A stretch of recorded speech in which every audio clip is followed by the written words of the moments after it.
السلام عليكم ورحمة الله وبركاته. walaalaha aan jeclahay maanta waxaynu baranaynaa sida ku ogaan lahayd qofka beenta ku sheegay oo xiriirka beenta ah kula wado. Qodobka koowaad, qofka oo marmar aad ku soo raadiyo kuna xiiseeyo haddana aad maalmo weyso haddana dib u soo celiyo maalmo xiise kale xambaarsan haddana dib kaaga laabta ogow wuxuu ku soo raadiyaa xilliga uu rabo inuu jawiga ka saxdo. taasi ha u garanin xabiibida iyo beebida iyo naxariista iyo jacaylka uu ku tusaayo in ay dhabka tahay.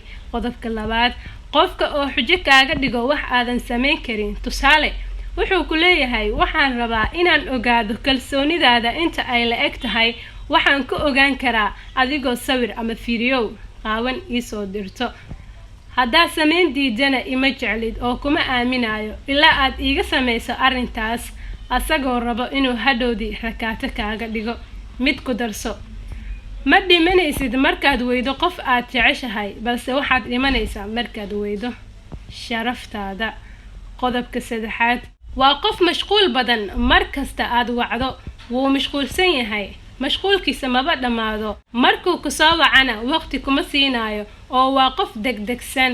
wuxuu ku sheegayaa inuu ku jecel yahay balse inta yar uu kula hadlayo baaba dhib ku ah. 4, xilliga aad kulantaan ma ahan mid ku ixtiraamo, waa mid jecel inuu jirkaaga baashaalo ama uu ku mashquulo adigoo ajnabi ka ah, buu haddana jecel yahay inuu waxyaalo aan fiicneyn kugu sameeyo asagoo kaa dhaadhicinaya inay waxaas caadi yihiin ee lamaane kasta sameeyaan, laakiin waa khalad. qodobka 5, qofka aan jacaylka ku qabin bilowga hore lama garto. waa qof aad iyo aad u ciyaar badan, wax kasta ayuu sameynayaa oo uu kugu hantin karo.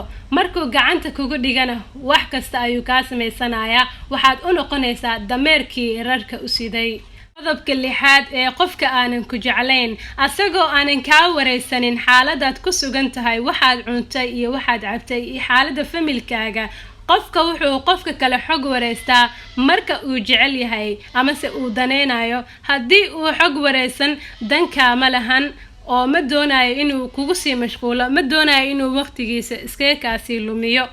fadlan, qodobada aan soo xusay haddii aad ku aragtay qofka xiriir wadaaga aad tihiin mise xiriirka idinka dhaxeeyo, waxaan ku leeyahay ha ku daalin ee ka digarogo. ruuxaan raxmadi ku hayn ka rayso, rabaa raxmada baxshee. salaamu calaykum waraxmatullaahi wabarakaatu.